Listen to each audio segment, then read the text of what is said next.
Mitos atau fakta menguji kesahihan kisah Soekarno menemukan makam Imam Bukhari. Assalamualaikum warahmatullahi wabarakatuh. Selamat pagi sahabat Intesa Studio. Video kali ini akan membahas sesuatu yang berbeda dari lainnya. Kisah Bung Karno, Presiden Republik Indonesia yang pertama. Bukan bermaksud mendeskripsikan sang putra fajar, namun mencari fakta yang sebenarnya sebagai penyeimbang berita yang tersebar hingga kini. Unik memang jika bercerita dengan Presiden Republik Indonesia yang pertama ini. Banyak sekali mitos serta cerita aneh-aneh dengan putra kelahiran Blitar ini. Mulai hal-hal goib, misteri Nyi Roro Kidul, tongkat saktinya hingga harta Soekarno yang ada di Swiss. So, kembali dengan tema video. Memang benar Presiden Soekarno berkunjung ke makam Imam Bukhari. Tetapi apakah sehebat itu untuk memaksa pimpinan Uni Soviet menemukan makam Imam Bukhari yang legendaris itu? Namun sebelum lanjut, mari bantu kembangkan channel ini dengan like serta subscribe. Pastinya dengan like serta subscribe, sahabat sudah membantu mengkontribusi berkembangnya channel ini. Jangan lupa share ke teman, relasi atau famili agar informasi tentang sejarah Presiden Soekarno ini tidak kabur dan terkesan mengada-ngada. Dan biasakan menonton video ini sampai selesai agar tak salah informasi dengan ulasan fakta unik Presiden Soekarno dengan makam Imam Bukhari versi Intesa Studio. Alkisah. Pemimpin Uni Soviet Nikita Khrushchev mengundang Presiden Soekarno berkunjung ke negaranya. Atas undangan itu, Soekarno tak serta-merta setuju.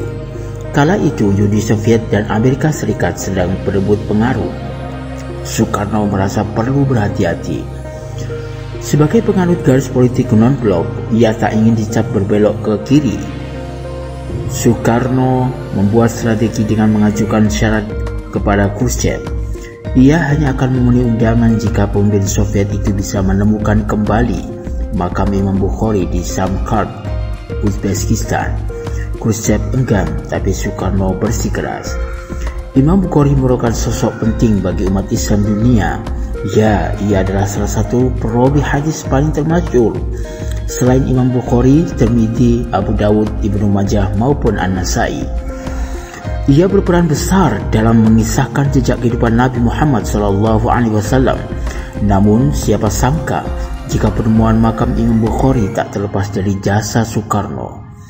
Akhirnya, lokasi makam Imam Bukhari berhasil ditemukan lagi meski dalam keadaan terlantar. Untuk menyambut dan menyenangkan hati Soekarno, makam perawi hadis terkemuka itu direnovasi. Ketika akhirnya Soekarno memenuhi undangan Khrushchev, ia menyempatkan diri berziarah ke makam yang terletak di Samarkand pada 12 Juni tahun 1961. Cerita itu tetap bertahan hingga kini, bahkan disebut sebagai salah satu sumbangan penting Soekarno untuk umat Muslim dunia.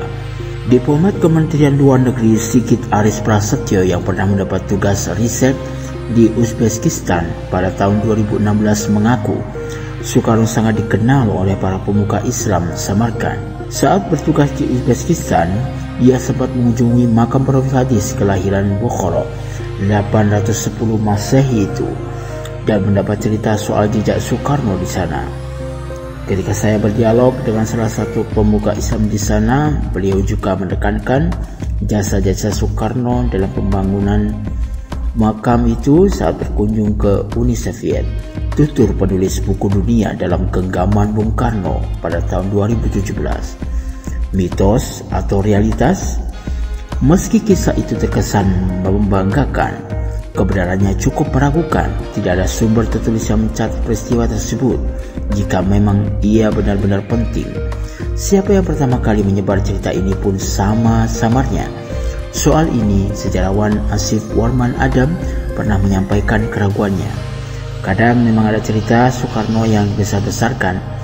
Untuk cerita itu tidak jelas kenapa Soekarno mengumpulkan alasan tersebut pada Uni Soviet. Beber Asfi. Jika itu peristiwa yang istimewa, Agak mengherankan bahwa Soekarno tak menceritakan soal makam Imam Bukhari dalam autobiografinya yang dituturkan kepada Cindy Adam. Dalam Bung Karno, penyambung lidah rakyat Indonesia pada tahun 2014, lawatan Soekarno ke Uni Soviet hanya disinggung sambil lalu saja, yaitu pada halaman 336. Sigit Aris Prasetyo dalam Dunia dalam Genggaman Bung Karno pada tahun 2017 menyebut bahwa permintaan pemugaran makam Imam Bukhari itu disampaikan Soekarno kepada Khrushchev sebelum kunjungannya ke Uni Soviet pada tahun 1956, yaitu halaman 329.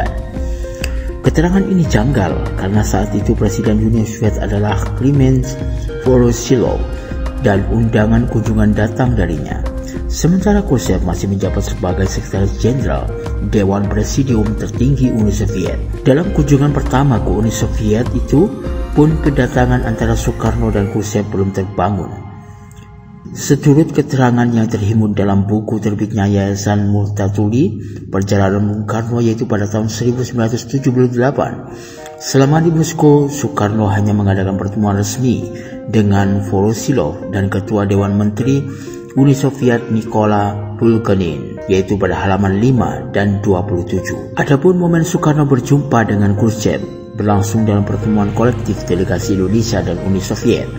Jadi agak muskil Soekarno bisa berkomunikasi demikian akrab dengan Khrushchev saat itu. Soekarno tak hanya menyambangi Moskow dalam kunjungan pertamanya ke Uni Soviet itu.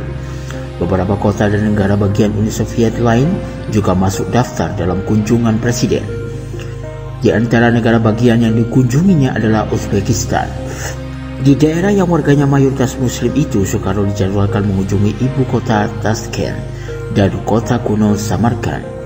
Selama di Uzbekistan, Soekarno ditemani Sharof Rasidov, Ketua Presidium Dewan Soviet Republik Uzbekistan. Tercatat, Soekarno mengunjungi Masjid Sevtilja di Tashkent. Di sini Soekarno bertemu dengan beberapa ulama dari Dewan Agama Islam Asia Tengah dan Kazakhstan. Soekarno juga berkesempatan menyampaikan pidato pada rapat raksasa di Stadion Pakstekor. Lebih dari 75.000 orang hadir dalam rapat raksasa itu. Ia juga mengunjungi pusat industri di kota Chirkik, pusat pertanian kapas di kota Kirsk, Uzbekistan, dan terakhir ke Samarkand. Sayangnya, tak ada keterangan memadai soal kegiatan di Samarkand, yaitu pada halaman 66-81. Ganis Harsono, Atasih Pers Kementerian Luar Negeri Indonesia yang saat itu mengikuti perjalanan Soekarno keliling Uni Soviet, juga tak menyebut secara spesifik kunjungan ke Samarkand. Garis juga tak mencatat apakah Soekarno sempat menyinggung soal makam Imam Bukhari atau tidak. Dalam memorinya Cakrawala Politik Era Soekarno di tahun 1989, Garis mencatat hanya ada 3 hal yang meluncur dari mulut Soekarno: kutukan kepada kolonialisme Belanda, demokrasi Barat yang tak sesuai untuk Indonesia, dan pujian terhadap politik konsistensi Uni Soviet yang penuh kedamaian, yaitu pada halaman 55-56. Tanpa memandang siapa yang hadir maupun soal dan waktu, apakah di hadapan kaum buruh pabrik di pegunungan Ural atau di hadapan kaum tani di Uzbekistan, Presiden Soekarno selalu mengulang menyampaikan 3 pokok pikiran tersebut. Catat Ganis. Kunjungan Soekarno ke Uni Soviet selanjutnya, seperti dicatat Sigit Aris Prasetyo, terjadi pada Mei 1999, Juni 1961, dan terakhir pada September sampai Oktober tahun 1964, yaitu pada halaman 49. Dalam ketiga kunjungan inilah hubungan Soekarno dan Khrushchev yang sudah menjadi Presiden Uni Soviet kian dekat. Jika memang ada permintaan dari Soekarno untuk menemukan dan memugar makam Imam Bukhari, kemungkinan itu terjadi di antara ketiga kunjungan tersebut. Namun sedikit saja keterangan tentang detail-detail kunjungan Soekarno ke Uni Soviet. Inkonsistensi dan minimnya sumber menjadikan kisah ini sebagai sesuatu yang dibesar-besarkan. Tetapi ia memang memiliki daya tarik tersendiri. Dimanfaatkan untuk tujuan komersial. Perusahaan jasa tur John Rambo Travel memanfaatkan kisah Soekarno dan makam Imam Bukhari untuk menarik minat calon pelanggan. Perusahaan tur yang beralamat di Gagarin Street 6061 Samarkand ini mencantumkan detail cerita tersebut dalam situs resminya. Namun lagi-lagi keruatan informasi terjadi. John Ramzu Travel mencantumkan pada tahun 1954 sebagai tahun kunjungan Soekarno. Apakah perusahaan ini sekedar salah tulis atau tidak? Sukar untuk dikonfirmasi. Tetapi situs itu menyebut bahwa kunjungan Soekarno ke Samarkand membuat makam Imam Bukhari yang semula terlupakan dan terbengkalai dipugar. Soekarno disebut meminta otoritas Uzbekistan agar diizinkan berziarah ke makam Imam Bukhari di Samarkand. Kemungkinan permintaan itu disampaikan kepada Sarov Rashidov karena dialah yang selalu menemani Soekarno selama di Uzbekistan. Suatu tim peninjau secara mendadak ditugaskan untuk mempersiapkan kunjungan Soekarno ke makam Imam Bukhari. Tapi ketika petugas tiba, mereka melihat masjid yang sangat jelek dan sepi. Bahkan makam Imam Bukhari tak bernisan lagi. Tim khusus lalu melakukan perbaikan secepat yang mereka bisa, tulis John Ramzu Travel di situs resminya.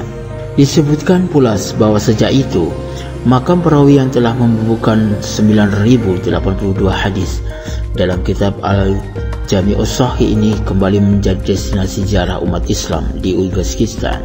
Tak ada keterangan bahwa Muslim Imam Bukhari di Kartal itu direnovasi karena kunjungan Soekarno atau setelahnya. Kompleks makam perawi hadis yang wafat pada 870 Masehi itu baru dibuka secara menyeluruh setelah Uzbekistan melepaskan diri dari Uni Soviet. Atas inisiatif Presiden Islam Karimov, kompleks makam Imam Bukhari dibangun kembali pada tahun 1998. Bagaimana menurut kalian sahabat Intesa Studio? Itulah sepotong fakta dan data tentang kebenaran cerita Presiden Soekarno dengan penemuan makam Imam Bukhari. Ditunggu pendapat di kolom komentar ya tentang cerita ini. Dan akhirnya bye-bye. Wassalamualaikum warahmatullahi wabarakatuh.